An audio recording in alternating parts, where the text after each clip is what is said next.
turut berduka cita atas meninggalnya almarhum Bapak Manasir Cekawalesi dan almarhum anak kekasih Christopher Apalaman Seruna.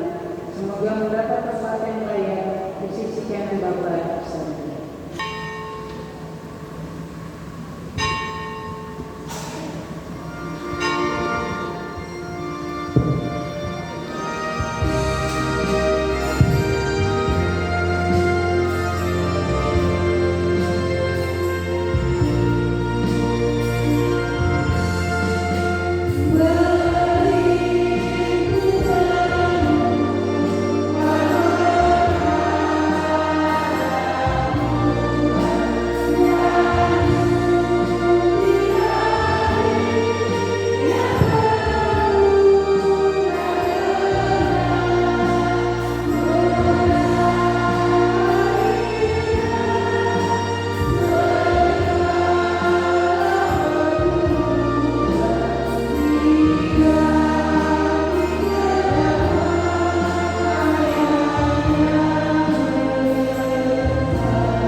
Tema hidup kita adalah hidup bagi Allah dan mati terhadap dosa. Saya mengawali ini dengan sebuah ilustrasi. Ada dua penakan pohon mangga hasil populasi yang ditanam berdampingan di halaman rumah. Keduanya ditanam pada hari yang sama, disiram dengan air yang sama, diberi pupuk dengan pupuk yang sama, dan mendapat sinar matahari yang sama. Pada tahun pertama, keduanya bertumbuh dengan baik. Tahun kedua, pohon yang pertama mulai mengeluarkan bunga dan buah kecil. Sementara pohon yang kedua tetap rimbun, tetapi tidak berbuah. Tahun yang ketiga, pohon mangga yang pertama mulai menghasilkan buah mangga yang banyak serta manis rasanya. Sementara pohon mangga yang kedua tetap rimbun, namun tetap tidak berbuah. Melihat hal ini, sang pemilik mulai bertanya-tanya, mengapa pohon yang satu berbuah dan yang lainnya tidak berbuah? Bukankah keduanya ditanam pada hari yang sama, di tanah yang sama, diberi pupuk dengan pupuk yang sama, dan mendapat sinar matahari yang sama? Maka sang pemilik kedua pohon mangga itu mulai menggali tanah di mana pohon yang tidak berbuah itu ditanam. Ternyata yang menjadi penyebab pohon ini tidak berbuah adalah serangga kecil yang selama ini mengikuti anak-anaknya. Ilustrasi ini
kita sudah dibebaskan dari kuasa dosa. Persekutuan jemaat yang Tuhan Yesus kasihi.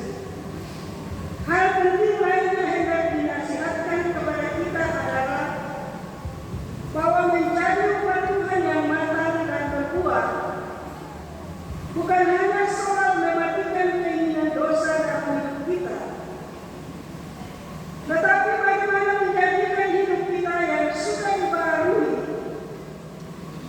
untuk semakin bermakna dan berguna untuk memuliakan Tuhan.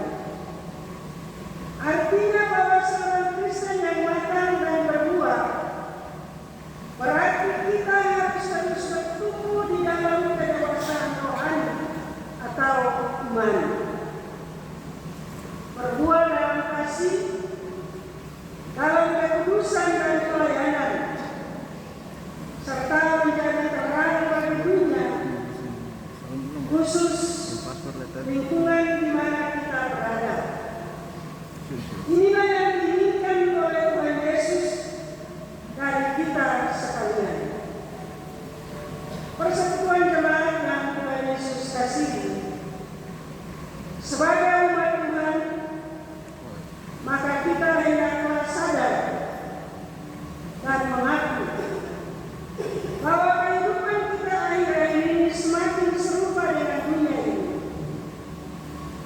Kita mengaku beriman kepada Tuhan Yesus,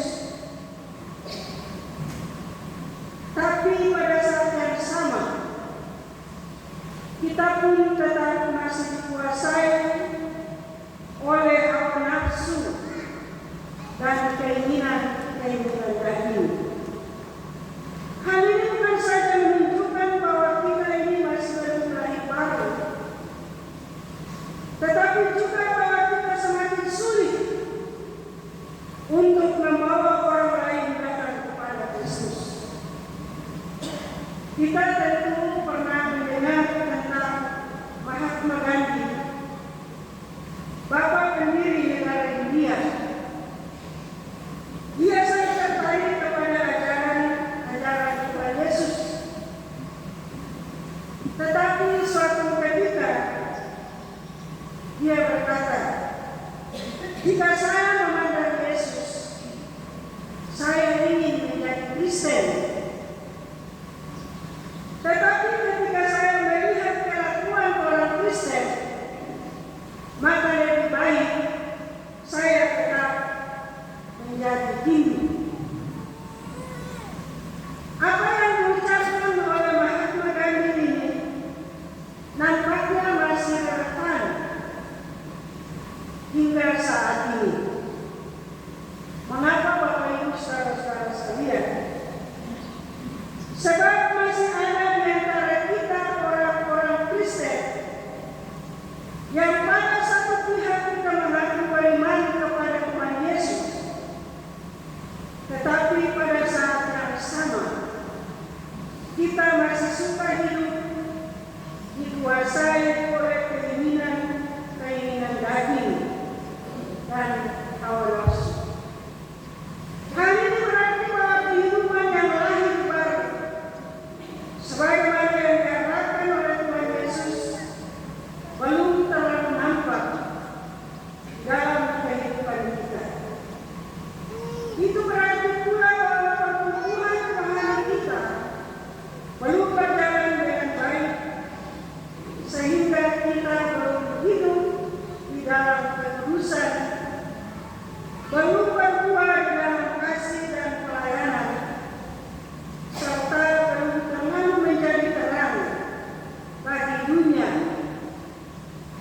Oleh karena itu, maka firman Tuhan di hari ini mengingatkan kita sekalian bahwa menjadi Kristen itu bukan sekedar menyandang status rohani sebagai umat Tuhan dan anak-anak Tuhan, melainkan supaya kita ini menerima hidup kekal, sebagaimana yang ditawarkan oleh Tuhan Allah kepada dunia melalui kematian dan kebangkitan Tuhan Yesus Sang Juru Selamat. berguna.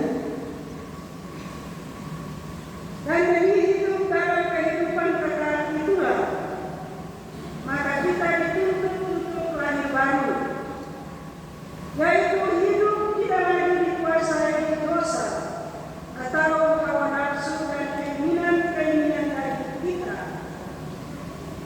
tetapi yang bisa membawa kepada kebinasaan kita, melainkan kita hidup di dalam Kristus yang telah mati dan bangkit bagi kita sekalian.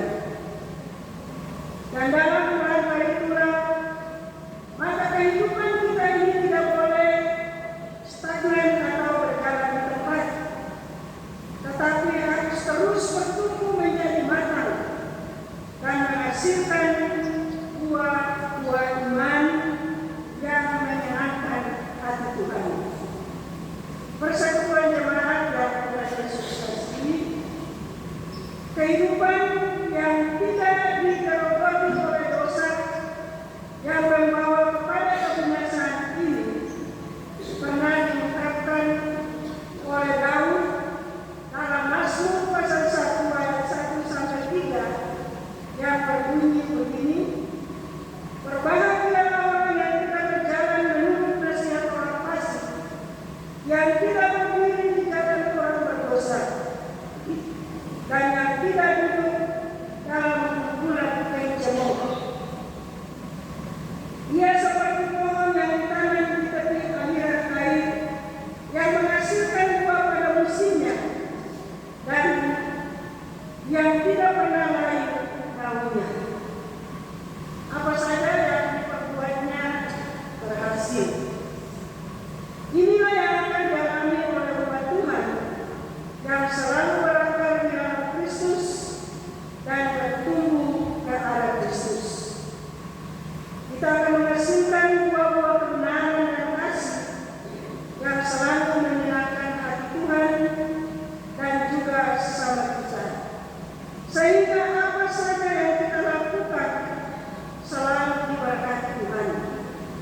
Kiranya Tuhan Yesus menolong dan memberkati kita sekalian. Amin.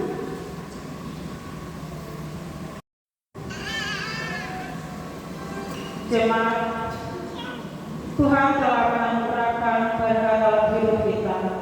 Karena itu, mari kita bersyukur kepada-Nya dengan memberikan persembahan syukur di hari ini.